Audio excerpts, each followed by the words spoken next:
আসসালামু আলাইকুম। আজকের ক্লাস আপনাদের সবাইকে স্বাগত জানাচ্ছি। কেমন আছেন সবাই? ওয়ালাইকুম আসসালাম। জি আলহামদুলিল্লাহ ভালো আছি। আপনারা কেমন আছেন? সবাই ক্লিয়ার শুনতে পাচ্ছেন কিনা এবং দেখতে পাচ্ছেন কিনা আমাকে একটু কমেন্ট করে জানাবেন প্লিজ। সবাই ক্লিয়ার শুনতে পাচ্ছেন কিনা এবং দেখতে পাচ্ছেন কিনা? সবকিছু কি ক্লিয়ার আছে? জি আলহামদুলিল্লাহ ভালো আছি।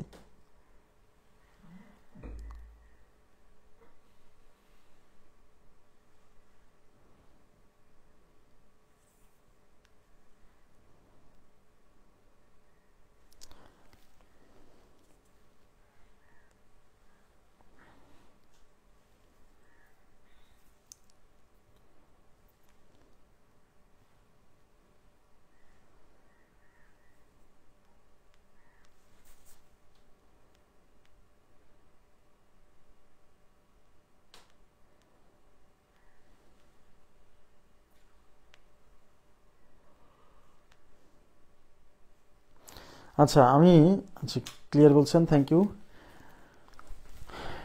আপনারা আমাকে অনেকে রিকোয়েস্ট করছিলেন যে 47তম বিসিএস প্রিলিমিনারির জন্য কিভাবে পড়া যায় আর কি, গণিত অংশটা, গণিত এবং মানসিক দক্ষতা অংশটা।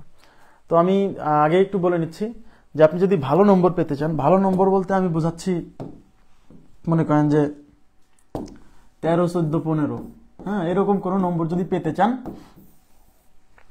তাহলে আপনাকে অবশ্যই অবশ্যই কোনো ফাঁকি দেওয়া যাবে না, কারণ কোথা থেকে প্রশ্ন আসবে এটা বলা খুবই কঠিন। হ্যাঁ, সিলেবাসের বাইরেও তো প্রশ্ন হয় 2-3টা, তাহলে ওই 2-3টা প্রশ্ন পড়তে হলে তো পুরো কোর্সের সব ক্লাস ভালো করে করতে হবে, তাই না? তো সেই জায়গা থেকে যদি আপনি এরকম নম্বর পেতে চান তাহলে আপনার জন্য কোনো সাজেশন নাই। আসলে কিসের সাজেশন নাই, আপনাকে সবই পড়তে হবে, সব ক্লাস করতে হবে।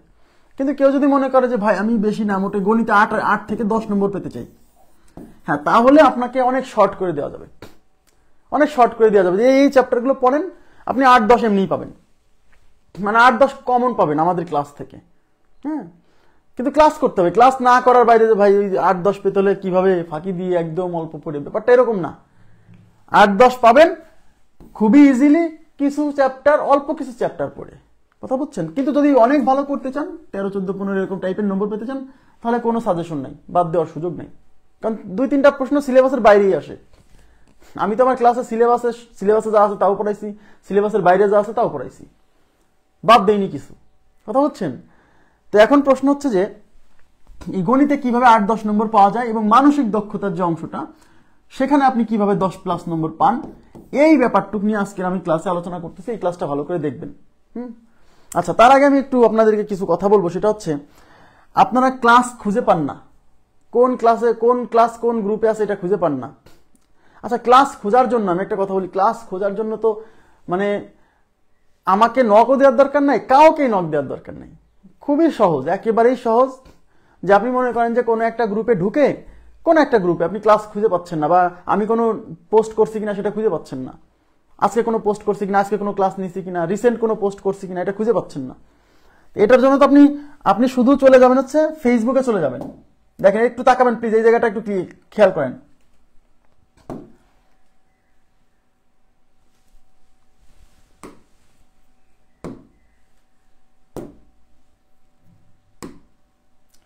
না হবে না, হবে না, এখান থেকে যেতে পারছি না আপাতত, এটাতে লগ ইন করা নাই। আচ্ছা দেখেন, আপনি যে গ্রুপে ঢুকবেন, যে গ্রুপে ক্লাস খুঁজতেছেন, আপনি সেই গ্রুপে ঢুকবেন ফেসবুক থেকে। আপনাকে ফেসবুকে যাবেন, ফেসবুকে ঢুকে এই যে ফেসবুকের ইন্টারফেস এরকম আসবে আপনার আইডিতে, এরকম ঢুকে আপনি উপরে যে সার্চ অপশন আছে সার্চ অপশনে ক্লিক করবেন। ক্লিক করার পরে দেখেন এখানে আমার অনেকগুলা গ্রুপ আমার সাজেশনে আসছে, খেয়াল করে দেখেন অনেকগুলা গ্রুপ আমার সাজেশনে আসছে, দেখছেন কেন? কারণ এই গ্রুপগুলো আমি নিয়মিত সার্চ করি, এই জন্য এগুলো সাজেশনে চলে আসছে। হ্যাঁ, এখন আপনার যদি সাজেশনে না আসে তাহলে আপনি যে গ্রুপে ঢুকবেন সেই গ্রুপে একটা নাম আছে না, যেমন আমাদের লাইফ টাইম গ্রুপের নাম life time paid batch for BCS and other 9 gate job, এরকম একটা নাম আছে না, প্রত্যেকটা গ্রুপেরই দেখেন এরকম নাম আছে। ওই সার্চ অপশনে ক্লিক করে উপরে গ্রুপের যে নাম সেই নামটা সম্পূর্ণ লেখার দরকার নেই, আপনি নামটা লিখতে থাকবেন আর খেয়াল করবেন যে ওই গ্রুপটা সাজেশনে আসে কিনা। দেখবেন যে 2-3টা বর্ণ বা একটা ওয়ার্ড লেখার পরে ওই গ্রুপটা সাজেশনে আসছে, তখনই ওর উপর ক্লিক করবেন। মনে করেন আমি লাইফ টাইম ব্যাচে ঢুকবো, যেরকম সাজেশনে চলে আসবে, আমি লাইফ টাইম এই ব্যাচটাতে ঢুকলাম, ঢোকার পরে যে আমাদের লাইফ টাইম ব্যাচের ইন্টারফেসটা এরকম আসবে। এবার দেখেন এখানে আমি যে আইডি দিয়ে ক্লাস নেই, আমার তো একটা ফেসবুক আইডি দিয়ে ক্লাস নেই, একটু স্ক্রল করে একটু নিচের দিকে গেলেই দেখবেন যে এই যে দেখেন, এই যে এমডি রিয়াদ হোসেন, দেখছেন এমডি রিয়াদ হোসেন এই পোস্টটা করছে। তারপরে এমডি রিয়াদ হোসেন, এই যে এমডি রিয়াদ হোসেন ওয়াজ লাইভ, দেখেন এমডি রিয়াদ হোসেন ওয়াজ লাইভ মানে আমি লাইভে ছিলাম। তো আমি যে এমডি রিয়াদ হোসেন যে আইডিটা, এই নামের উপরে যে কালো একদম বোল্ড অক্ষরে লেখা এমডি রিয়াদ হোসেন, দেখেন আমার প্রোফাইল পিকচারের পাশে, ওই এমডি রিয়াদ হোসেনের উপর ক্লিক করবেন। ক্লিক করলে এই এমডি রিয়াদ হোসেন যত পোস্ট করছে সব পোস্ট একদম সিরিয়ালি আসবে। হ্যাঁ, তো এখন দেখেন এই যে এই ইন্টারফেসটা আসছে, এখন স্ক্রল করে নিচে যাবেন। নিচে গেলে আমি একদম রিসেন্ট যে পোস্টটা করছি সেই পোস্টটাই কিন্তু দেখাবে, দেখেন এই যে সেই পোস্টটা দেখাচ্ছে, মানে আমি কেবল লাইভে আছি কিন্তু এখন এটা দেখাচ্ছে। তার আগে আমি কি পোস্ট করছি সেটা দেখাবে। তার আগে যে আমি একটা বাংলা ক্লাস ছিল আমাদের প্রাইমারি গ্রুপের, সেই বাংলা ক্লাসের লিঙ্ক শেয়ার করছিলাম সেটা। তার আগে আমি কি পোস্ট করছি, 12 ঘন্টা আগে যে একটা পোস্ট করছি। তার আগে আমি কি পোস্ট করছি, এই তার আগে আমি আরেকটা পোস্ট করছি। আমার কথা কি বুঝছেন? তার মানে ক্লাস খুঁজে পাওয়ার জন্য খুবই সিম্পল। আর যদি ক্লাস সরাসরি কেউ খুঁজে পেতে চায় তাহলে এই গ্রুপে ঢোকার পরে ফিচার নামে একটা অপশন আছে, ওখানে সব ক্লাসের লিঙ্কগুলা সিরিয়ালি সাজানো আছে। গ্রুপে ঢুকে দেখেন এখানে ফিচার নামে একটা অপশন আছে, এই ফিচারে ক্লিক করে দেখেন একদম শুরুতে একটা পোস্ট করছি আমি, যে সব লাইভ ক্লাসের লিঙ্ক একসাথে, মানে যতগুলো ক্লাস আছে সব লিঙ্ক একসাথে দেওয়া আছে। এর নিচে সি মোর লেখা আছে, সি মোরে ক্লিক করলে এই যে যতগুলো ক্লাস নিয়েছে সব ক্লাসের লিঙ্ক ওপেন হচ্ছে। এখন আপনি যে নাম্বার ক্লাসটা দেখবেন সেই লিঙ্কের উপরে ক্লিক করবেন। তো খুবই সহজ, এটা তো কাউকে জিজ্ঞাসা করার দরকার নেই যে ভাই আমি ক্লাস পাচ্ছি না, সিরিয়ালি ক্লাস পাচ্ছি না। হ্যাঁ, এখন দেখেন, এখন আমরা যেটা দেখবো সেটা হচ্ছে, জি ওয়ালাইকুম আসসালাম, যে গণিতে কিভাবে আমরা জ্যামিতি গ্রুপ আছে। জ্যামিতি গ্রুপে অনেকে জানেই না যে আমাদের জ্যামিতির জন্য আলাদা একটা গ্রুপ আছে। হ্যাঁ, জ্যামিতির জন্য আলাদা একটা গ্রুপ আছে, এটা জানেই না। এই যে জ্যামিতি গ্রুপের নাম দেখেন, এই যে জ্যামিতি গ্রুপ, এই যে জ্যামিতি গ্রুপের ইন্টারফেসটা দেখেন। ফেসবুকে ঢুকে এই নামে সার্চ দিয়ে রিকোয়েস্ট পাঠানো মাত্রই আপনার রিকোয়েস্ট অ্যাপ্রুভ হয়ে যাবে, কারণ আমি আপনাদেরকে মানে অটো অ্যাক্সেস দিয়ে রাখছি যারা আমার এই মানে লাইফ টাইম গ্রুপে আছে। তবে মানসিক দক্ষতার একটা গ্রুপ আছে, এই যে মেন্টাল অ্যাবিলিটি। ফেসবুকে ঢুকে এই যে দেখেন এখানে নাম লেখা আছে mental ability for recorded class না কত। হ্যাঁ, এখানে এটা লিখে সার্চ দিলে এটা সাজেশনে চলে আসবে, আপনাকে অটো অ্যাক্সেস দেওয়া আছে। তা খুঁজে না পেলে আরেকজনকে জিজ্ঞাসা না করে, এটা গ্রুপে আমি তো প্রত্যেক ক্লাসেও বলি কিন্তু। হ্যাঁ, প্রত্যেকে মানে প্যানিকড হওয়া যাবে না, ঠিক আছে, আমরা তো আসি। আচ্ছা, এখন দেখেন যদি কেউ মনে করে যে গণিতে কেউ 8-10 নম্বর পেতে চায়, মেন্টাল অ্যাবিলিটি 10+ নম্বর পেতে চায়, তাহলে খুবই সহজ। রিয়েলি এই প্রস্তুতি খুবই সহজ। মানে কেউ যদি গণিত এবং মেন্টাল অ্যাবিলিটি মিলে কত 20 নম্বর পেতে চায়, এই প্রস্তুতি খুবই সহজ। দেখেন তো সবাই একটু মনোযোগ দেন। গণিতের তো 3টা পার্ট থেকে প্রশ্ন হয়। নাম্বার 1 আমি যদি বলি বীজগণিত। হ্যাঁ, বীজগণিত লেখার কারণ আছে। গণিতের 3টা পার্ট থেকে প্রশ্ন হয়, বীজগণিত থেকে হয় 9 নম্বর। খেয়াল করুন প্লিজ, বীজগণিত থেকে হয় 9 নম্বর। গণিতে মোট হচ্ছে 15। হ্যাঁ, গণিতে টোটাল নম্বর কত? গণিতে টোটাল নম্বর হচ্ছে 15, তার মধ্যে 9টা নম্বর আসবে খালি বীজগণিত থেকে। 9টা নম্বর খালি বীজগণিত থেকে আসবে। এই 9 নম্বরের মধ্যে থেকে 6টা নম্বর পাওয়া খুবই সহজ, একদম সহজ। আমি ক্লাসে যা পড়াইছি খালি এই পড়বেন, কোনো বইও পড়ার দরকার নাই। আমি ক্লাসে যা পড়াইছি খালি এইগুলো পড়বেন, বারবার রিভিশন দিবেন, দেখবেন 9 থেকে 6 এমনি পাবেন, কমনই পাবেন। আমি বলছি, বিশ্বাস করতে হবে, তো না বিশ্বাস করলে বিপদ। তারপরে 2 নম্বর হচ্ছে পাটিগণিত।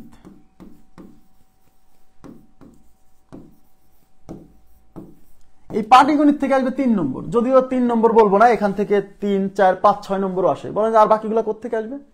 ওই যে মানসিক দক্ষতায় গণিত আসে না, সেখানে দেখবেন যে পাটিগণিতের কিছু অংশ দিয়ে দিছে, আসে এরকম। মানে পাটিগণিত থেকে 3+, 3 তো আসবে, 4-5 আসতে পারে।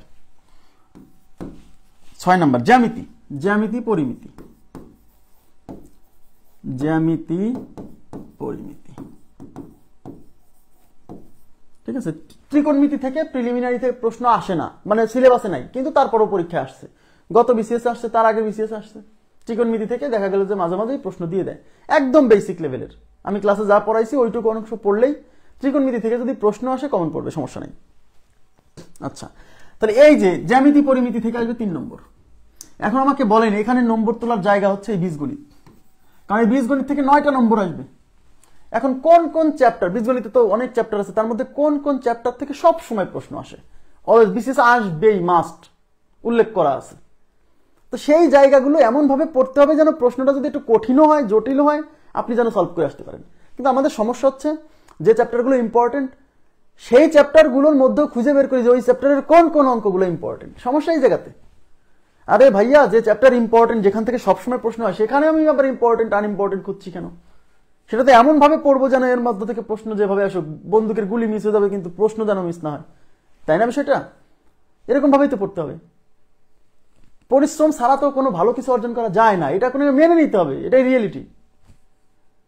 হ্যাঁ, আচ্ছা, তার মধ্যে তাহলে আমি বীজগণিতের এই 9 নম্বর নিয়ে প্রথমে আলোচনা করব। দেখেন প্লিজ একটু তাকান, গণিতে 8 থেকে 10 নম্বর আর মানসিক দক্ষতায় 10+। হ্যাঁ, এই দুই এটুক পাওয়া খুবই সহজ, রিয়েলি খুবই সহজ। কেউ যদি খালি স্ট্র্যাটেজি ফলো করে পড়ে, এই যে ধরেন এখানে 10 পাইলো, এখানে 10 পাইলো, 20। দেখেন গণিত এবং মানসিক দক্ষতায় 30-এর মধ্যে 20 নম্বর পাওয়া কোনো ব্যাপার না। কিন্তু কেউ যদি মনে করে আমি গণিত মানসিক দক্ষতায় 25+ পেতে চাই, হ্যাঁ, তাহলে সেটা বেশ ভালো পরিশ্রম করতে হবে। কিন্তু 8-10 পাওয়ার জন্য মোটামুটি ফাঁকিবাজি দিয়ে করলেই হবে, সমস্যা নেই। দেখেন প্রথমে আমরা বীজগণিত নিয়ে আলোচনা করব। বীজগণিতে কত নম্বর? 9 নম্বর। তাহলে দেখেন বীজগণিতের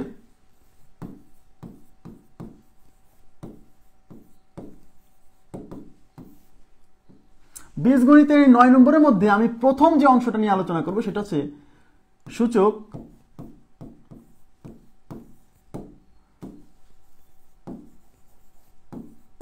লগারিদম। সূচক ও লগারিদম, এখান থেকে 2টা নম্বর আসবে।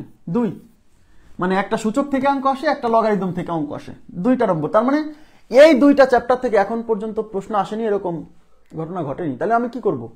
এই 2টা চ্যাপ্টার এমন ভাবে পড়বো যেন এখান থেকে যেভাবে প্রশ্ন করুক আপনি সলভ করতে পারেন। তাহলে সেগুলো কোত্থেকে পড়বো? আমি ক্লাসে যা পড়াইছি ভাই, এইগুলোই বারে বারে করেন। যদি কমন না পড়েন তারপর বললেন, আমি বললাম এর মধ্যে থেকে আসবে, অথবা ঘুরাই পেঁচা দিলেও আপনি পারবেন, কারণ এখানে এত অঙ্ক সলভ করাইছি যে আপনার ক্রিয়েটিভিটি তৈরি হয়ে যাবে এই অঙ্কগুলো সলভ করতে যায়। যে প্রশ্ন কমন পড়ে না কিন্তু আপনি পারছেন, এখানে 2 নম্বর আসবে, সূচক থেকে একটা, লগ থেকে একটা। তাহলে এই চ্যাপ্টার 2টা খুবই ইম্পর্টেন্ট, এটা ভালোভাবে পড়তে হবে, ঠিক আছে? তো এটা কোথা থেকে পড়বেন? এটা লাইফ টাইম গ্রুপে আমরা যে ক্লাস নিয়েছি। ওকে, এবার 2 নাম্বার লগ সূচক গেল। এবার হচ্ছে বীজগাণিতিক সূত্রাবলী আছে না,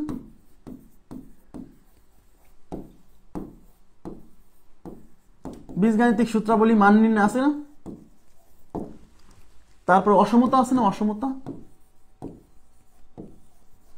তারপর সমান্তর গুণোত্তর ধারা, যে চ্যাপ্টারটা আমরা এখন পড়াচ্ছি, এখনো শেষ হয়নি।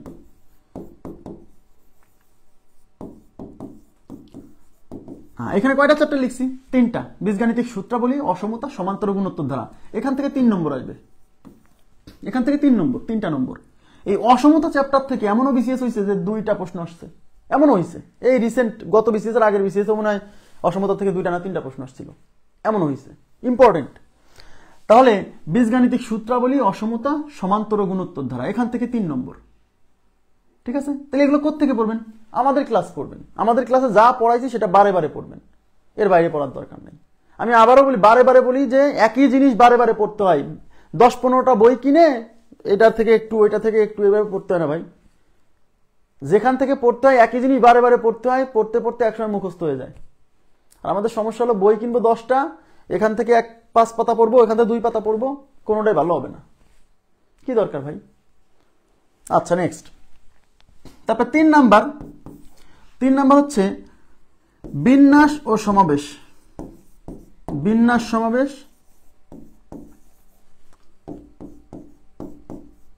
সেট, সম্ভাব্যতা। বিন্যাস, সমাবেশ, সেট, সম্ভাব্যতা, এখান থেকে আসবে 3 নম্বর, এখান থেকে 3 নম্বর। তার মধ্যে এই বিন্যাস, সমাবেশ এই চ্যাপ্টার আমি পড়াইছি 46 বিসিএস এ পড়াইছি, 47 লাইফ টাইম গ্রুপেও পড়াবো। এই যে সমান্তর গুণোত্তর ধারা শেষ হলেই বিন্যাস সমাবেশ শুরু হবে। তো আপনারা যারা লাইফ টাইম গ্রুপ থেকে করবেন তারা একটু ওয়েট করলেই পাবেন কিছুদিন পরে। আর বিসিএস প্রিলিমিনারি কোরবানি ঈদের আগে হওয়ার সম্ভাবনা প্রায় 0%, প্রায় 0% কুরবানি ঈদের আগে হওয়ার সম্ভাবনা, ঠিক আছে? সুতরাং এত প্যানিক হওয়ার দরকার নেই যে ভাই সামনে পরীক্ষা। বলবে, অনেকেই বলবে এই মার্চের শেষে পরীক্ষা, এ পর্যন্ত প্রতিবারই বলতেছে ফেব্রুয়ারি 18 তারিখে পরীক্ষা, মার্চের শেষে পরীক্ষা, কিন্তু কোনোবারই হয়নি। হয় না, সম্ভব না, কারণ পিএসসির হাতে তো অনেক কাজ আছে, সবগুলো আস্তে আস্তে সিকুয়েন্সিয়ালি কাজ করে করে আগাতে হবে না। আমার কথা কি বুঝছেন? সুতরাং এত প্যানিকড হবেন না যে ভাই কালকেই পরীক্ষা।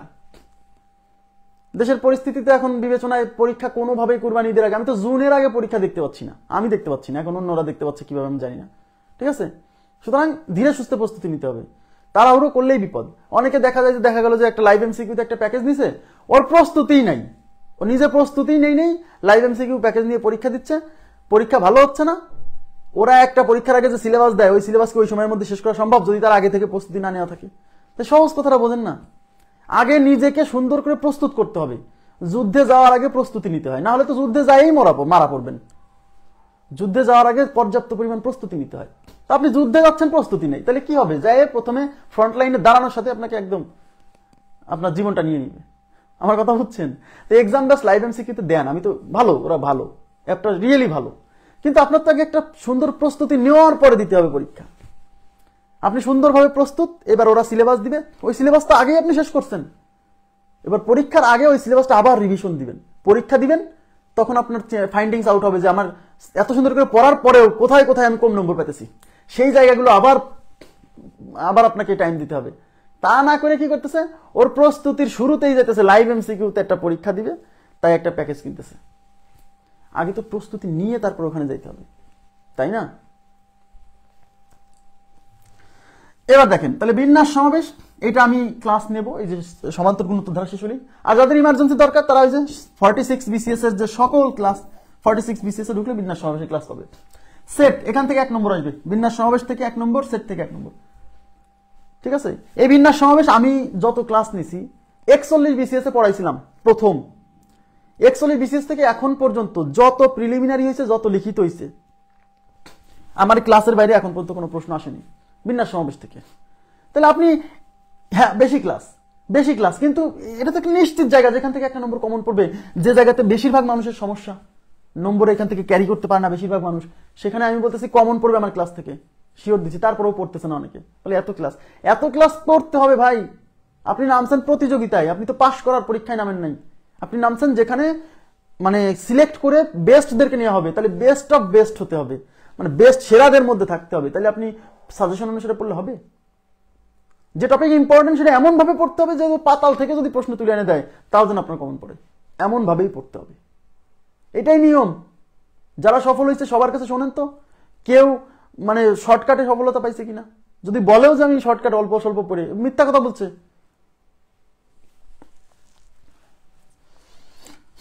সেট পড়বেন, সম্ভাব্যতা, এই চ্যাপ্টারটা আমি ওই যে সেই 41তম বিসিএস লিখিতর সময় প্রিলিমিনারি এবং লিখিত কম্বাইন্ড করে পড়াইছিলাম, এরপরে আমি আর এ পর্যন্ত সম্ভাব্যতা চ্যাপ্টারটা পড়াইতে পারিনি। কিন্তু ওই 41তম বিসিএস এর ক্লাস দিয়েই হবে। কেন? এখন পর্যন্ত যত প্রশ্ন আসছে একবার বাদে সব ওই ক্লাস থেকে আসছে।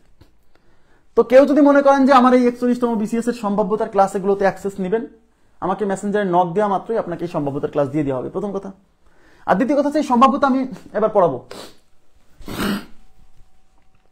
এই যে প্রথমে বিন্যাস সমাবেশ পড়াবো, সমান্তর গুণোত্তর ধারা চলছে, এটার পরে বিন্যাস সমাবেশ পড়াবো, তারপর সেট পড়াবো, তারপর সম্ভাব্যতা পড়াবো। ওকে, এটা আপনারা পাবেন, এবার সমস্যা নেই। তাহলে এখান থেকে 3 নম্বর, তাহলে কত দেখালাম? 2, 3, 5 আর 3, 8। দেখেন এই যে 8টা নম্বর, এই যেখানে 8 নম্বর আছে, সত্য কথা। কিন্তু এই চ্যাপ্টার গুলো ভালো করে পড়তে হবে। আপনি পড়লেন ভাষা, তাহলে তো কমন পড়বে না। কমন পড়তে হলে তো ভালো করেই পড়তে হয়, তাই না? আমি বলছি এই চ্যাপ্টারগুলো আমার ক্লাসের বাইরে কিছু পড়ার দরকার নাই, মানে নাই। আমার ক্লাসে যা পড়াচ্ছি তাই বারে বারে পড়বেন, বারে বারে পড়তে পড়তে মুখস্থ টাইপ হয়ে যাবে, আমি বললাম। আর অঙ্ক করতে হবে, খালি দেখে গেলাম এটা পারি, এরকম খালি যদি দেখে যান না পরীক্ষার হলে, সত্যি কথা 2-3 লাইন করার পরে আটকে যাবে, আর আগাইতে পারবেন না। করতে হবে, বারে বারে করতে হবে, লিখতে হবে। হ্যাঁ, আশা করি বুঝছেন। তাহলে এই হলো গেল বীজগণিতের পার্ট।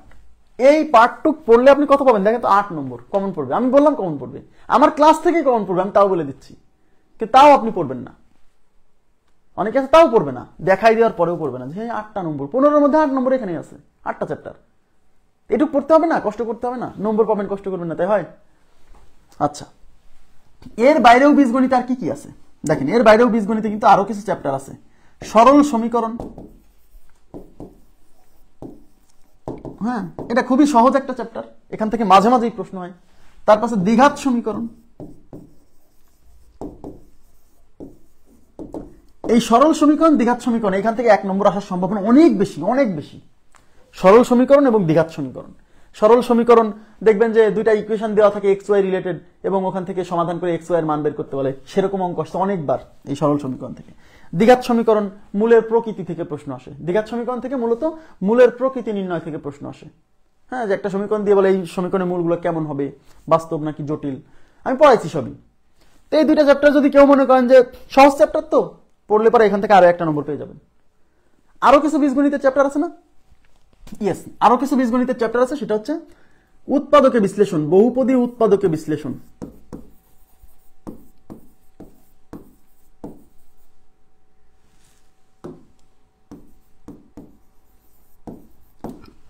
বহুপদী উৎপাদকে বিশ্লেষণ আর বীজগাণিতিক রাশির লসাগু গসাগু, লসাগু ও গসাগু, এগুলা প্রিলির সিলেবাসে নাই, মানে বিসিএস প্রিলিমিনারির সিলেবাসে নাই। এটা হচ্ছে বীজগাণিতিক রাশির, হ্যাঁ, বীজগাণিতিক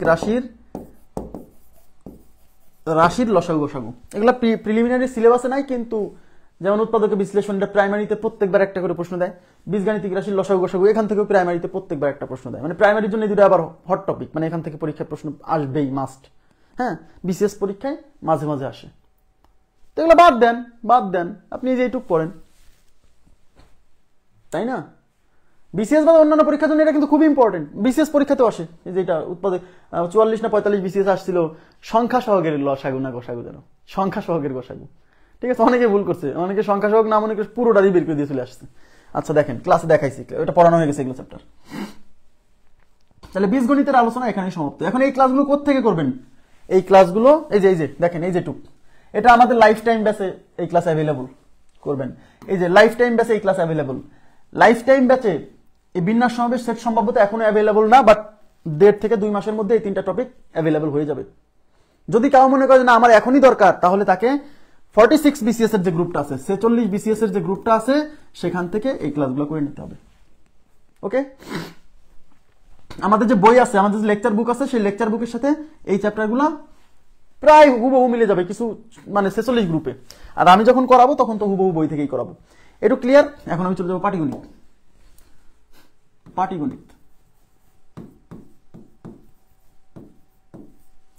পাটিগণিতে কত নম্বর? 3 নম্বর। এই 3 নম্বরের জন্য পড়া কিন্তু অনেক, এই 3 নম্বরের জন্য প্রচুর পড়া। কিন্তু কেউ যদি মনে করে যে এই 3-এর মধ্যে আমি 2 পেতে চাই, তাহলে তার বেশি পড়া না, রিয়েলি তার বেশি পড়া না, হ্যাঁ, খুবই কম পড়া। প্রথমে হচ্ছে আপনি সরল ও চক্রবৃদ্ধি মুনাফা, এই চ্যাপ্টারটা পড়বেন ভালোভাবে, এখান থেকে একটা প্রশ্ন পাবেন মাস্ট। মুনাফা, সরল ও চক্রবৃদ্ধি মুনাফা, এখান থেকে এক আসবেই, ঠিক আছে? 2 নম্বর হচ্ছে লাভ ক্ষতি শতকরা,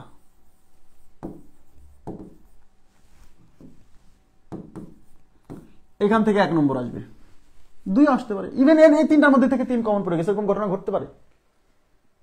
এই যে 3টা চ্যাপ্টার, এই 3টা চ্যাপ্টার খুব ইম্পর্টেন্ট। এখন বলি পাটিগণিত জিনিসটা, এদিকে তাকান, আমি আবার বলছি পাটিগণিতটা আমাদের যে লাইফ টাইম যে গ্রুপটা, মানে 47 বিসিএস এর যে ক্লাস হচ্ছে, সবাই মনোযোগ দিয়ে এই জায়গাটা শোনেন প্লিজ, এদিকে তাকান। 47 বিসিএস এর যে ক্লাস হচ্ছে, এখানে এই পাটিগণিতের সম্পূর্ণ অংশটা আমি লাইভ নিতে আমার বেগ পেতে হবে, বা লাইভ নিলেও হয়তো এমন সময় যে লাইভ হতে থাকবে যখন আপনি আর পরীক্ষার জন্য, মানে 47 প্রিলিমিনারির জন্য আর প্রস্তুতি নিতে পারবেন না এই ক্লাস দেখে, ঠিক আছে? সুতরাং এই পাটিগণিত অংশটার জন্য আমার জন্য অপেক্ষা করবেন না, আমি আগেই বলে দিলাম, পাটিগণিত আমার জন্য অপেক্ষা করবেন না। পাটিগণিত পুরো অংশটা 46 বিসিএস থেকে করে ফেলবেন, সম্পূর্ণ অংশটা 46 বিসিএস থেকে করে ফেলবেন। আমি তো পরীক্ষা নিব, এই যে পরীক্ষা শুরু করব, পরীক্ষা শুরু রুটিন যেহেতু দিয়ে দিছি, পরীক্ষা শুরু করব, ওই পরীক্ষা দিবেন 46 বিসিএস দেখে পাটিগণিতের অংশটা, ঠিক আছে? 46 বিসিএস থেকে পাটিগণিতটা দেখবেন। এখন আমাকে বলবেন ভাই তাহলে 47-এ যে পাটিগণিতটা নিবেন না বা আমরা করতে পারবো না, তাই এটা কি করাবেন না লাইভে? অবশ্যই করাবো। আমরা তো পরবর্তীতে একটা ব্যাচ দিব 48 বিসিএস এর জন্য, সেখানে আমি পাটিগণিত দিয়ে শুরু করব, সেখানে শুরুটাই করব পাটিগণিত দিয়ে। এখন যারা 47-এরই প্রস্তুতি নিচ্ছে, তারা যদি বসে থাকে তাহলে ক্ষতিগ্রস্ত হবে না? কিন্তু যারা প্রস্তুতি নিচ্ছে 48-এর জন্য বা 49-এর জন্য, এরকম অনেক আছে, ফার্স্ট ইয়ার সেকেন্ড ইয়ারে পরে এরকম অনেক লোক আছে যারা এই কোর্স করতেছে, তারা কোত্থেকে করবে? তারা অপেক্ষা করবে, তারা পাটিগণিত এখন করবে না, তারা যেভাবে করাচ্ছে সেভাবে করবে। তারা 48 বিসিএস যায়, তখন প্রথম পাটিগণিত করাবো, তখন প্রথম পাটিগণিত করবে। আমি আবার বলছি, পাটিগণিত অংশটা 46 থেকে দেখে নেন, বসে থাকেন না আমার জন্য বসে থাকলে পরে লাইভ ক্লাস দেখে আর প্রস্তুতি নেওয়ার সময় পাবেন না, ওকে? কিন্তু এর আগে যেটুকু দেখাইছি, এই তিনটা আমি 2 মাসের মধ্যে এই 3টা ক্লাস আপনি অ্যাভেলেবেল পাবেন, ঠিক আছে? এই 3টা টপিকের দেখেন, এখন 3 নম্বরে অনুপাত সমানুপাত, অনুপাত সমানুপাত, লসাগু ও গসাগু। হ্যাঁ, এখান থেকে 1 নম্বর সাধারণত আসে, মূলত এই জায়গা থেকে 3 নম্বর আসার কথা, মানে আসে আর কি। কিন্তু অনেক সময় কিন্তু এইগুলা টপিক, যেমন এই যে সরল চক্রবৃদ্ধি মুনাফা, এখান থেকে 1 নম্বর আসবেই মাস্ট। লাভ ক্ষতি থেকে সাধারণত আসে, এগুলা থেকে মাঝে মাঝে দেয়। এই অনুপাত সমানুপাত আর লসাগু রিলেটেড কমন কিছু অঙ্ক আছে, যা অনুপাত সমানুপাত এবং লসাগু গসাগুর কম্বিনেশন, ওখান থেকে অনেক প্রশ্ন আসছে। দেখবেন অনুপাতের সাথে লসাগু গসাগুর রিলেশন থেকে প্রচুর প্রশ্ন আসছে। ঠিক আছে, আচ্ছা এখন এইগুলাতে আমি সংখ্যা রিলেটেড আপনাদেরকে প্রথম যে 26টা ক্লাস করাইছি সংখ্যা রিলেটেড, বাস্তব সংখ্যা রিলেটেড, হ্যাঁ আপনারা সবাই 48 বিসিএস এর গ্রুপে অ্যাক্সেস পাবেন, আপনাদের তো টাকা লাগবে না। লাইফ টাইম গ্রুপে যারা আছে তারা 48 অ্যাক্সেস পাবে, 49 অ্যাক্সেস পাবে, 50 অ্যাক্সেস পাবে যদি আমি বেঁচে থাকি। লাইফ টাইম মানে কি, সে এখন ভর্তি হয়েছে মানে সে যতদিন চাকরির পরীক্ষা দিবে সে অ্যাক্সেস পেতেই থাকবে প্রিলিমিনারি গ্রুপে, এই তো লাইফ টাইম, তাই না? প্রথম 26টা যে ক্লাস করাইছি, এই 26টা ক্লাসের মধ্যে কিছু টপিক আছে যেখান থেকে প্রশ্ন মাস্ট একটা হবেই, আমি সেইগুলো টপিক একটু উল্লেখ করে দিচ্ছি। দেখেন প্লিজ একটু তাকান, এটা স্টার্ট দিয়ে এগুলো পড়বেন, অবশ্যই পড়বেন। একটা হচ্ছে মূলদ ও অমূলদ সংখ্যা, মূলদ অমূলদ সংখ্যা। তারপর হচ্ছে মৌলিক সংখ্যা, মৌলিক সংখ্যা চিহ্নিতকরণ। হ্যাঁ, মৌলিক সংখ্যার মধ্যে আমি যা পড়াইছি পুরোটা, ওকে। তারপর হচ্ছে ভগ্নাংশ,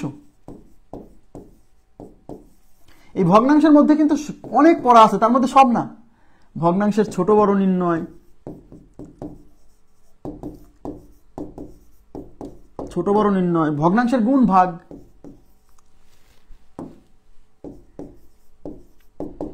ভগ্নাংশের গুণ ভাগ, এই অংশটা পড়লে পরে কমন পড়ার সম্ভাবনা আছে।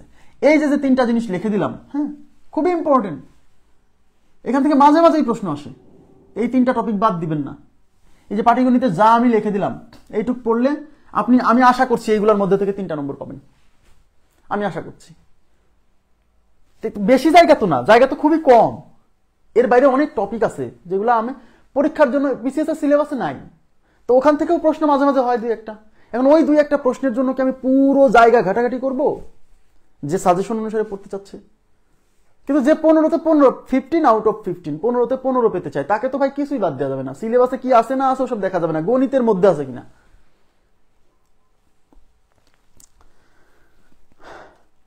ঠিক আছে, আশা করি বুঝছেন। তাহলে এই যে পাটিগণিতের এই অংশটুকু পড়বেন, এর বাইরে অনেকে বলেন ভাই নৌকা স্রোত আছে, তারপরে নল চৌবাচ্চা আছে, টাইম অ্যান্ড ওয়ার্ক আছে, ঐকিক নিয়ম আছে, ভাই এগুলো প্রিভিয়াস সিলেবাসে নাই, তাহলে পড়বেন কি? কিন্তু এখান থেকে তো মাঝে মাঝে প্রশ্ন আসে, ওই যে বললাম সিলেবাসের বাইরেও আসে, আর এগুলো তো মানসিক দক্ষতায় আছে। মানসিক দক্ষতা যখন আলোচনা করবো তখন বুঝতে পারবেন। আশা করি বুঝছেন, ক্লিয়ার গেল। এবার হচ্ছে জ্যামিতি পরিমিতি, দেখেন জ্যামিতি ও পরিমিতি, জ্যামিতি ও পরিমিতি। এখানে প্রথমে আছে দেখবেন লেখা আছে রেখা,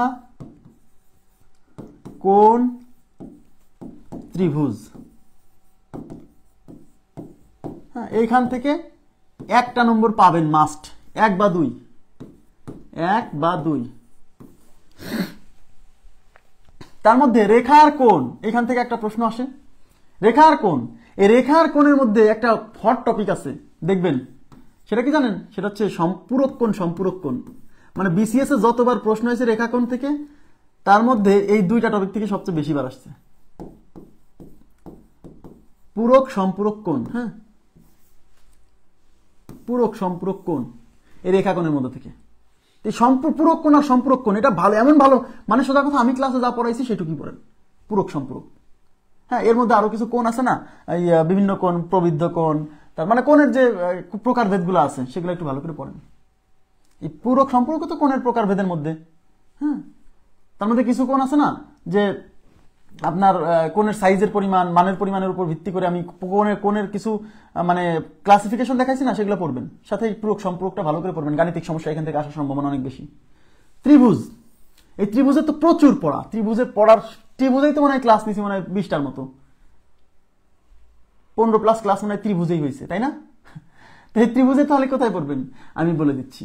ত্রিভুজের দেখেন, ত্রিভুজের সাধারণ কিছু থিওরি পড়াইছি আমি প্রথম 2-3 ক্লাসে, খেয়াল করে দেখবেন সাধারণ কিছু থিওরি। হ্যাঁ, এই থিওরিগুলো ভালো করে পড়বেন।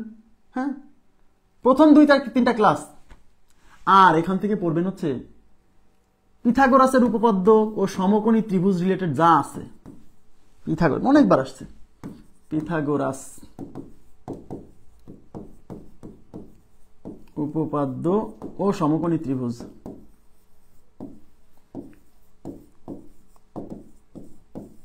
পিথাগোরাসের উপপাদ্য সমকোণী ত্রিভুজ। আচ্ছা, এখান থেকে পড়বেন ত্রিভুজের ক্ষেত্রফল, আরো পড়বেন ত্রিভুজের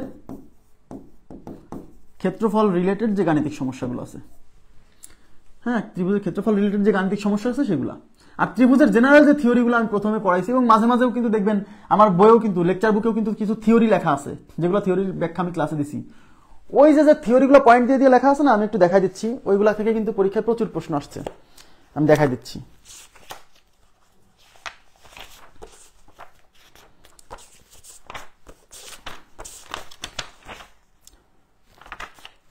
মনে করেন যে আমাদের লেকচার বুকে, যে লেকচার বুকের 295 নাম্বার পেজ, খেয়াল করে দেখেন 295 নাম্বার পেজ। এই দেখেন, এই যে সমকোণী ত্রিভুজ লিখে এখানে 3টা পয়েন্ট দেওয়া আছে, 3টা না কয়টা, 4টা পয়েন্ট দেওয়া আছে। দেখেন 4টা পয়েন্ট, এরকম কিছু পয়েন্ট উল্লেখ করা আছে, এরকম কিছু পয়েন্ট উল্লেখ করা আছে আমার বইয়ের বিভিন্ন জায়গাতে। কিছু অঙ্ক শুরু হওয়ার আগে একটা থিওরি দেওয়া আছে। এই থিওরিগুলো থেকে প্রশ্ন আসবে। দেখুন এখানে যতগুলো থিওরি এরকম পয়েন্ট পয়েন্ট থিওরি লেখা আছে, থিওরি লিখে দেওয়া আছে না, এগুলো থেকে দেখবেন একটা প্রশ্ন কমন পেয়ে গেছেন ত্রিভুজ থেকে। ওইগুলো বলছি ত্রিভুজের জেনারেল থিওরি, ওগুলা ক্লাসে প্রত্যেকটা থিওরি ব্যাখ্যা করছি, বুঝাই দিছি। হ্যাঁ, দেখা যাচ্ছে। আচ্ছা, তাহলে এখন এই যে এইটুক ত্রিভুজের মধ্যে এইটুক পড়লে এখান থেকে মূলত প্রশ্নগুলো আসে। সমকোণী ত্রিভুজ থেকে তো প্রচুর প্রশ্ন আসছে, ত্রিভুজের ক্ষেত্রফল থেকে, পিথাগোরাসের উপপাদ্য থেকে। পিথাগোরাসের উপপাদ্য তো সমকোণী ত্রিভুজ রিলেটেড, তাই না? এখান থেকে দেখা গেল একটা প্রশ্ন পেয়ে গেছেন। এর বাইরে কি আছে? এর বাইরে আছে চতুর্ভুজ। চতুর্ভুজের মধ্যে বর্গ,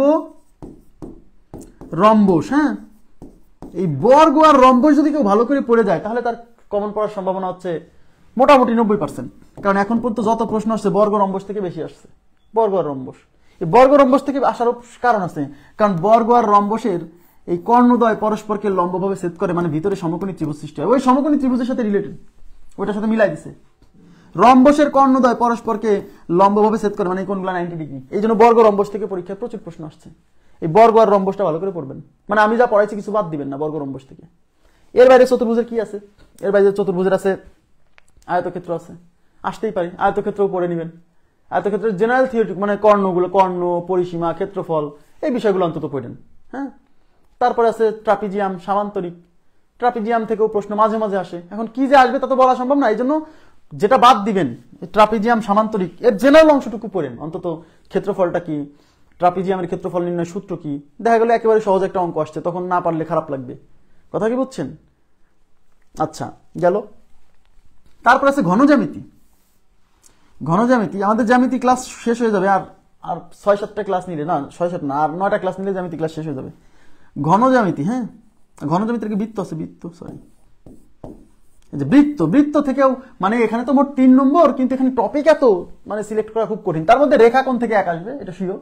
হ্যাঁ, এই ত্রিভুজের এই অংশগুলো থেকে একটা নম্বর পাবেন। আর এই যে বর্গ, রম্বস, বৃত্ত থেকে। বৃত্তের মধ্যে আবার দেখবেন চক্রীয় চতুর্ভুজ আছে, ইম্পর্টেন্ট। চক্রীয় চতুর্ভুজ এই বৃত্তের মধ্যে পড়ানো হয়ে গেছে অলরেডি।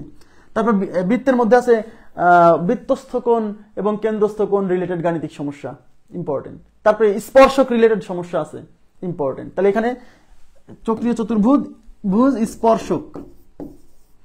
স্পর্শক রিলেটেড গাণিতিক সমস্যা, আর হচ্ছে কেন্দ্রস্থ কোণ, বৃত্তস্থ কোণ, কেন্দ্রস্থ ও বৃত্তস্থ কোণ। হ্যাঁ, এইগুলা পড়বেন। আমাদের জ্যামিতি গ্রুপে ক্লাস হচ্ছে, বৃত্ত শেষ হয়ে যাবে আর 4-5টা ক্লাস হলেই, তারপরে আমরা চলে যাবো ঘনজ্যামিতি। তাহলে জ্যামিতি শেষ, অন্তত আপনাদের একটা প্যারা থেকে মুক্তি দিলাম। তো এই তো জ্যামিতি। আচ্ছা, ঘনজ্যামিতি আছে। ঘনজ্যামিতি থেকে মাঝে মাঝে প্রশ্ন হয়। হ্যাঁ, আমি বলবো না যে প্রতি বছর হয়, মাঝে মাঝে হয়। এই ঘনজ্যামিতি থেকে মাঝে মাঝে প্রশ্ন হয়। তার মধ্যে এই ঘনজ্যামিতির যে টপিকগুলো আছে তার মধ্যে দেখবেন আয়তাকার ঘনবস্তুর মধ্যে একটা আছে ঘনক। এই ঘনক থেকে প্রচুর প্রশ্ন পরীক্ষাতে আসছে। তারপর আছে বৃত্ত, বৃত্ত কেন বলছি, গোলক। ঘনকার গোলক থেকে বেশি প্রশ্ন আসে। কিন্তু গত বিসিএস পরীক্ষায় সিলিন্ডার থেকে প্রশ্ন দিছিল। এখন কি বলবো, প্রশ্ন করতে এই জন্য বলছি যে 8 থেকে 10 নম্বর পাওয়া কোনো ব্যাপার না, কিন্তু 15 পেতে গেলে, 14 পেতে গেলে, 13 পেতে গেলে তাকে সব পড়তে হবে, কিছু বাদ দেওয়া যাবে না। ঠিক আছে, এই যে আমি আপনাদেরকে যতটুকু দেখালাম এইটুকু পড়লে আমার তো মনে হচ্ছে এর মধ্যে থেকে আপনি মানে 12ই পাবেন, কমন পাবেন। হ্যাঁ, আমি আবারও বলি, প্রস্তুতি নেওয়ার সময় শুধু আমার ক্লাসই করবেন, আমার ক্লাসে যা পড়াইছি শুধু তাই পড়বেন। যারা নিজেরা নোট করেন না তাদেরকে তো আমি নিজেই নোট করে দিচ্ছি, সেই নোট থেকে পড়বেন। কিন্তু ক্লাস না করে খালি নোটের উপর ডিপেন্ড হলে সে কমন পড়লেও করে আসতে পারবে না। ক্লাস করতে হবে, ক্লাস করার কোনো বিকল্প নাই। আশা করি গণিতের অংশটা শেষ, গণিতের অংশ শেষ। এবার মানসিক দক্ষতা দেখেন। মানসিক দক্ষতা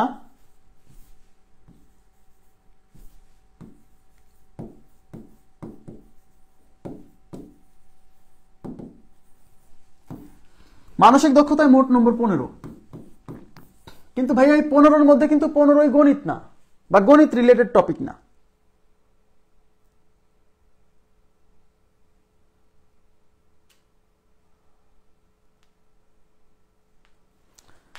মানসিক দক্ষতায় 15-র মধ্যে কিন্তু 15ই গণিত না বা গণিত রিলেটেড টপিক না। এখান থেকে 7 থেকে 8 নম্বর আসবে হচ্ছে গণিত রিলেটেড প্রশ্ন। 7 থেকে 8, তো গণিত রিলেটেড পুরো গণিত বলা যাবে না, মানে গাণিতিক যুক্তির সাহায্যে কিছু সমাধান করা যায়। হ্যাঁ, এই যে 7 থেকে 8 নম্বর এটা আমি দেখাই দিব, আর মানসিক দক্ষতা কিভাবে পড়তে হবে আমি সেটাও বলে দিব, সমস্যা নেই। এই 7 থেকে 8 নম্বরের মধ্যে আমি কিছু টপিক বলছি যেখান থেকে পরীক্ষায় প্রচুর প্রশ্ন আসছে। যেমন 1 নম্বরে আমি যদি বলি দূরত্ব দিক, এই দূরত্ব দিক থেকে প্রশ্ন প্রচুর আসছে। প্রতিবারই একটা প্রশ্ন সাধারণত দেখা যায় যে দূরত্ব দিক থেকে আসছে। এখন দূরত্ব দিক কোত্থেকে পাবেন? আমার যে মানসিক দক্ষতার গ্রুপ আছে সেখান থেকে করবেন, রেকর্ডেড ক্লাস, আগের ক্লাস। আর মানসিক দক্ষতার ক্লাসে জ্যামিতি ক্লাস শেষ হলেই মানসিক দক্ষতার ক্লাস শুরু হবে। কেউ যদি অপেক্ষা করতে চান করতে পারেন, সমস্যা নেই। এই দূরত্ব দিক প্রত্যেকবারই বলা চলে প্রশ্ন আসে। এখন দূরত্ব দিক বলতে কি বোঝায়? এখানে তো অনেক টপিক আছে, ঘড়ি রিলেটেড প্রশ্ন আছে। তারপর হচ্ছে একজন লোক প্রথমে পশ্চিম দিকে এত কিলোমিটার গেল, তারপরে বামে ঘুরে এত কিলোমিটার গেল, এবার সে শুরু থেকে শেষ পর্যন্ত কত মোট গেছে, বা যাত্রা শুরু থেকে যাত্রা শেষ পর্যন্ত তার সরাসরি দূরত্ব কত, এরকম টাইপের প্রশ্ন। বুঝছেন? তো স্যাম্পল বললাম। ওই দূরত্ব দিক থেকে একটা প্রশ্ন সাধারণত আসে। তারপর ঘড়ি, ঘড়ি আমি পড়াইছি, হ্যাঁ আমি পড়াইছি, আমার ক্লাস করলেই হবে। আর এই মানসিক দক্ষতার ক্লাস শুরু হবে, জ্যামিতি শেষ হলে মানসিক দক্ষতা শুরু। আপনি যদি অপেক্ষা করতে চান করতে পারেন, সমস্যা নেই। তবে কারো যদি মনে না আমি অপেক্ষা করবো না, পরে আবার যদি দেরি হয় তাহলে করে ফেলেন, দেরি হবে না, আমি করে দিব। তারপর আছে ব্লাড রিলেশন, ব্লাড রিলেশন মানে রক্ত সম্পর্ক, হ্যাঁ আত্মীয় সম্পর্ক। দেখবেন যে অমুকের বাপের, অনেকের বাবার, তারপর হচ্ছে বোনের ছেলের ছেলে, এরকম কি আপনার সাথে সম্পর্ক কিরকম কিছু আসে না, রক্ত সম্পর্ক, ওরকম একটা প্রশ্ন আসে। এই চ্যাপ্টার আমি পড়াইছি, এই চ্যাপ্টার আমি পড়াইছি। তারপরে আছে হচ্ছে ক্যালেন্ডার, দিন ও বার নির্ণয়, এখান থেকে একটা প্রশ্ন সাধারণত আসে, সাধারণত না আসেই বলা চলে, দিন ও বার নির্ণয়, এটাও আমি পড়াইছি। তারপরে আছে হচ্ছে কমপ্লিটিং সিরিজ,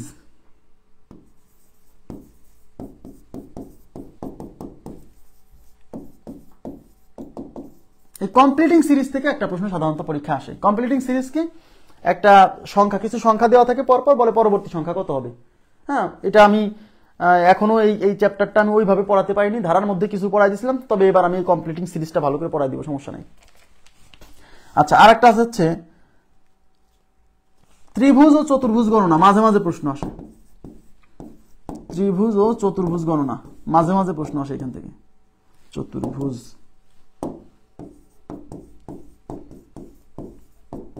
এখান থেকে মাঝে মাঝে প্রশ্ন আসে, হ্যাঁ দেখবেন যে আমি করাইছি এটা। তারপরে আছে হচ্ছে চিত্রভিত্তিক সমস্যা। চিত্রভিত্তিক সমস্যার মধ্যে অনেক টাইপ আছে, তার মধ্যে আমি একটা বলে দিই, আর এগুলা কোত্থেকে পড়বেন আমি একটু বলে দিব। চিত্রভিত্তিক সমস্যার মধ্যে বিভিন্ন সমস্যা, তার মধ্যে কিছু আছে একটা চিত্রের মধ্যে অনেকগুলা সেগমেন্ট আকারে দেখা যায়, এখানে কিছু সংখ্যা দেওয়া থাকে আর একটা কোশ্চেন মার্ক দেওয়া থাকে, বলে যে এখানে এই সংখ্যাটা কত হবে, সেগুলো এর উপর এখানে কিছু একটা সিকোয়েন্স আছে, যে সিকোয়েন্স দেখে এটা মিলাইতে হয়। হ্যাঁ, শুধু এরকমই থাকবে এমন না, আরো অন্যান্য ভাবে থাকতে পারে, এগুলো বর্গক্ষেত্র আকারে এরকম এরকম সংখ্যা দেওয়া থাকে, সংখ্যা, তারপর বর্ণ দেওয়া থাকে, ক খ গ ঘ এবিসিডি দেওয়া থাকে, ঠিক আছে। দেখবেন এখান থেকে সাধারণত একটা প্রশ্ন আসে। তারপর আছে হচ্ছে এখানে যান্ত্রিক দক্ষতার মধ্যে কপিকল ও ভারসাম্য, এই জায়গাটা একটু দেখবেন। কোনো কিছু না দেখতে পারলেও এইটুকু দেখবেন, কপিকল ও ভারসাম্য।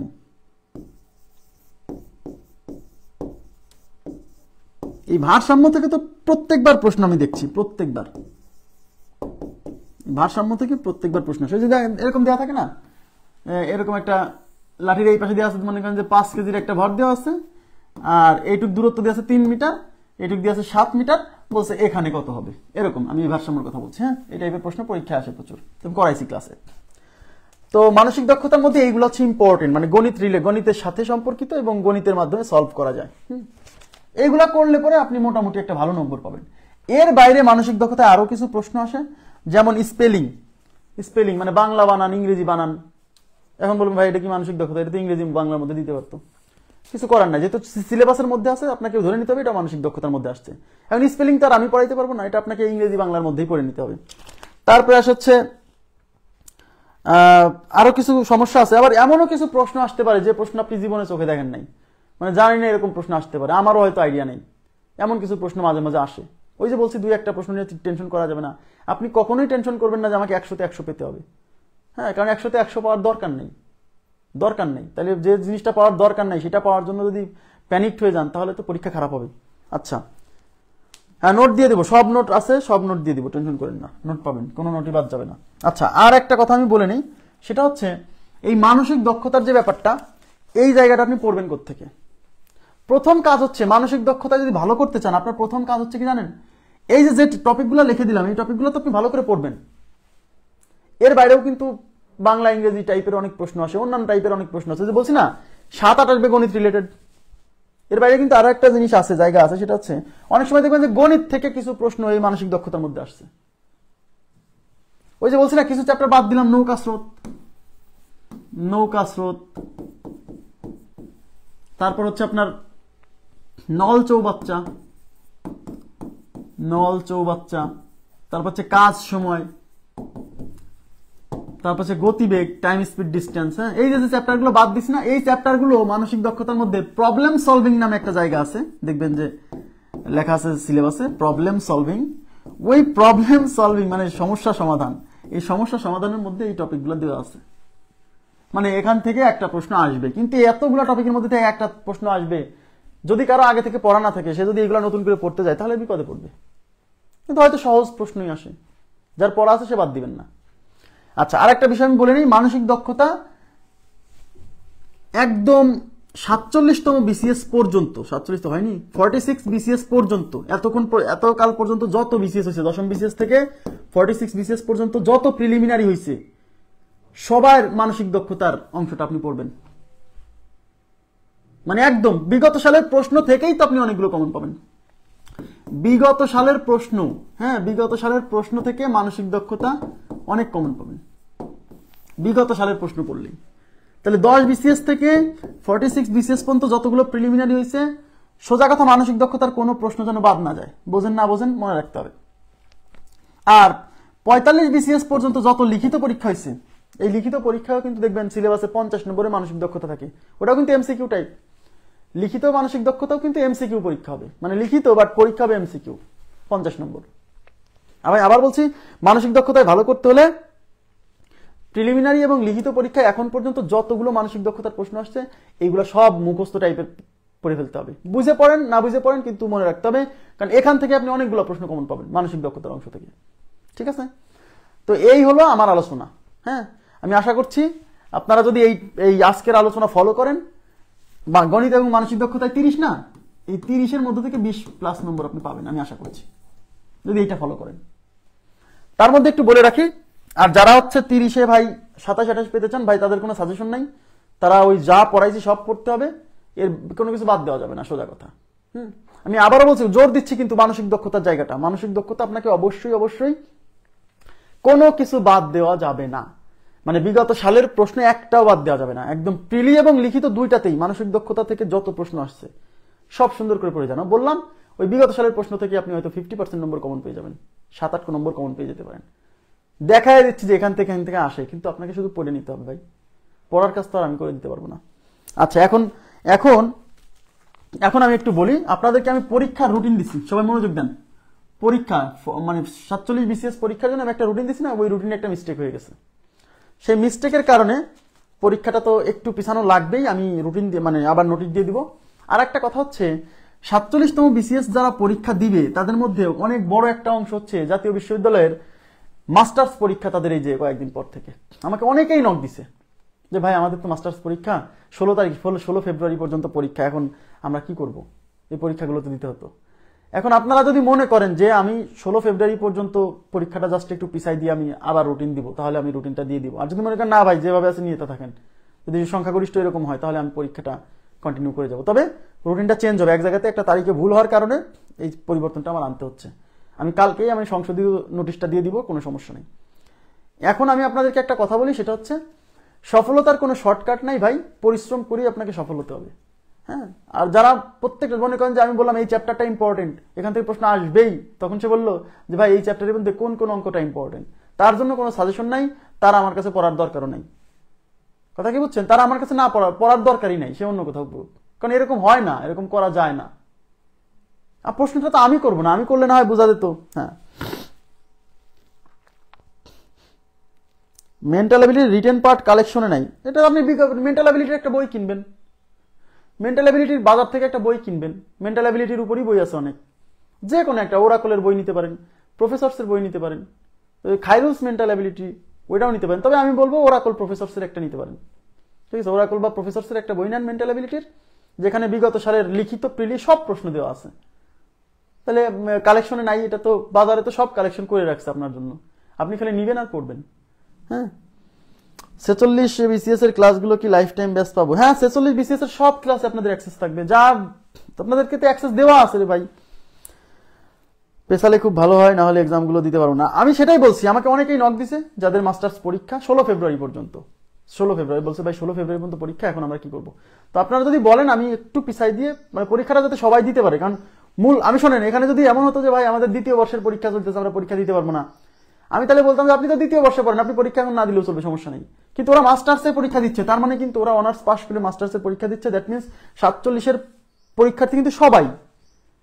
তো মূলত এটা 47 পরীক্ষা, তাহলে যারা পরীক্ষা দিবে তারাই যদি না অংশগ্রহণ করে, আমি এই কনসেপ্ট থেকে কিন্তু বলছি। এমন না যে ওদের পরীক্ষা ভাই ওদের তো পরীক্ষাতে এরকম সবারই একসময় থাকবে। মনে করেন কেউ তৃতীয় বর্ষের পরীক্ষা দিচ্ছে, আমি বললাম ভাই সমস্যা নাই, আপনি পরে দিন পরীক্ষা, আপনি তো কেবল তৃতীয় বর্ষ, আপনি তো পরীক্ষায় দিতে পারবেন না। ঠিক আছে, আমি আশা করছি আপনারা বুঝছেন, এইটা ফলো করেন। আমি আবার বলছি, আজকের ক্লাসে যা বললাম এটা ফলো করেন। গণিত মানসিক দক্ষতা যদি ভালো না করেন, আপনি আমার কাছে বুঝে নিন।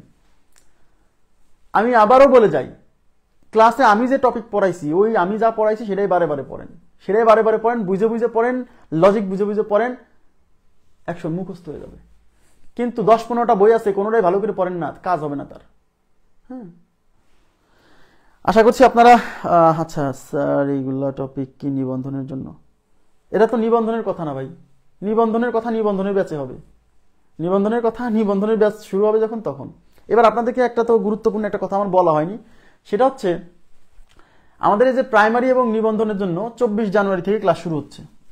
24 জানুয়ারি, এই 24 জানুয়ারি প্রাইমারি নিবন্ধনের যে ক্লাস শুরু হচ্ছে, এখানে আপনাদের গণিতের ক্লাস হবে। গণিতের পাশাপাশি আমি আরো সব সাবজেক্টের ক্লাসের আয়োজন করছি, বাংলা, সাধারণ জ্ঞান, ইংরেজি, বিজ্ঞান, প্রযুক্তি। হ্যাঁ, তো এইগুলা এই কোর্সে ভর্তি চলছে, কোর্স হচ্ছে 1000 টাকা। আপনাদের পরিচিত যারা আছে তাদেরকে যদি বলেন, আমি একটু উপকৃত হব। হ্যাঁ, তারাও উপকৃত হবে, যারা ভর্তি হবে তারা বেশি উপকৃত হবে আমার চেয়ে, কারণ তারা এখানে একটা ভালো কোর্স পাবে। আচ্ছা, তো এই 1000 টাকা ফি, তার মধ্যে যারা আমার কাছে গণিত কোর্সে ভর্তি আছে তারা তো গণিতের অংশ, এখানে কিন্তু যতগুলো ক্লাস হবে তার মধ্যে গণিতের যত ক্লাস হবে সেগুলো ক্লাসে আপনারা সবাই অ্যাক্সেস পাবেন, এর জন্য কোনো টাকা লাগবে না, ফ্রিতেই পাবেন। কেন? কারণ আপনাদেরকে কথা দেওয়া ছিল প্রাইমারি নিবন্ধনের গণিত অংশটা আপনাদেরকে আমি করে দিব, তার মানে এটা তো আপনি ফ্রিতেই অ্যাক্সেস পাবেন। কিন্তু কেউ যদি মনে করে যে ভাই আমি ফুল কোর্সটা করবো, মানে বাংলা, সাধারণ জ্ঞান, ইংরেজি যা আছে এগুলোও করবো, তাহলে তাকে এই 100 টাকা থেকে 300 টাকা মাইনাস করে 700 টাকা দিয়ে ভর্তি হতে হবে। 700 টাকা দিয়ে ভর্তি হতে হবে, 30% ডিসকাউন্ট পাবে। কেন ডিসকাউন্ট? এটা ডিসকাউন্ট না, এটা মূলত ওই যে গণিত কোর্সে ভর্তি থাকার কারণে গণিতের অংশটার টাকা নিচ্ছি না, ঠিক আছে? আর কেউ যদি আমার কাছে গণিত করে, তারপরে শ্রাবণ ভাইয়ের কাছে ইংরেজি পড়ে, নুরুল ভাইয়ের কাছে বিজ্ঞান পড়ে, আবার শাওন ভাইয়ের কাছে যদি বাংলা পড়ে, এরকম কেউ যদি একাধিক কোর্স করে, একাধিক কোর্সে অলরেডি যুক্ত আছে, মানে আমার কাছে আমাদের যে 4 টিচার প্যানেল তাদের কাছে এখন একাধিক কোর্সে সে অলরেডি যুক্ত আছে, তাহলে সে 50% ডিসকাউন্ট পাবে, মানে 500 টাকা ডিসকাউন্ট পাবে। আর যারা হয় শুধু গণিতে আছে, নাহলে শুধু ইংরেজিতে, মানে একটা কোর্সে আছে, সে 30% ডিসকাউন্ট পেয়ে 700 টাকা দিয়ে ভর্তি হতে পারবে। তো আমি বলবো যে আপনারা আপনাদের যে পরিচিত আছে লোকজন, তাদেরকে বললে পরে আমরাও উপকৃত হব, হ্যাঁ, এবং যে কোর্সটা করবে সে উপকৃত হবে। এই কাজটুকু করেন। যদি আপনার মনে হয় যে এই কোর্সটা ভাই আমাদেরকে কিছু শিখাইছে, তাহলে আমার জন্য এটুকু করতে পারেন। আচ্ছা, আর কিছু আছে? বিসিএস, আচ্ছা ঠিক আছে। তো ঠিক আছে, আজকের মতো এই পর্যন্ত রাখছি। ভালো থাকবেন সবাই, আল্লাহ হাফেজ, শুভ সকাল।